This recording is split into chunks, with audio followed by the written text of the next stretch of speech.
బంగ్లాదేశ్ క్రికెటర్ల పరిస్థితి ఆందోళనకరంగా మారింది.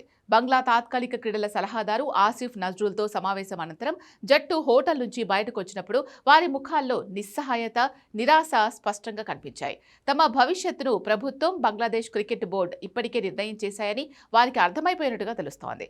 తాత్కాలిక ప్రభుత్వం బీసీబీ కారణంగానే బంగ్లాదేశ్ టీ20 వరల్డ్ కప్ నుంచి తప్పుకుంది. ఆ జట్టు స్థానంలో ఐసీసీ స్కాట్లాండ్కు అవకాశం ఇచ్చింది. అయితే ప్రపంచ కప్ ఆడటంపై బంగ్లాదేశ్ క్రికెటర్లు భారీ ఆశలు పెట్టుకున్నారు. అయితే ఆసిఫ్ నజ్రుల్తో జరిగిన సమావేశంలో తమ అభిప్రాయాలకు గౌరవం ఇస్తారని బంగ్లాదేశ్ క్రికెటర్లు ఆశించారు. కానీ ఈ భేటీ పూర్తిగా భిన్నంగా కొనసాగిందని సమాచారం.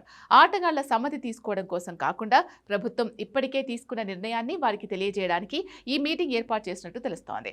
భారత్లో జరిగే టీ20 వరల్డ్ కప్ మ్యాచ్లను భద్రతా కారణాలు చూపుతూ శ్రీలంకకు మార్చాలని బంగ్లాదేశ్ క్రికెట్ బోర్డు కోరింది. అయితే సమావేశంలో ఆటగాళ్లకు కొద్దిసేపు మాట్లాడే అవకాశం ఇచ్చినప్పటికీ వారి అభిప్రాయాలకు ఎలాంటి ప్రాధాన్యం ఇవ్వలేదని తెలుస్తోంది.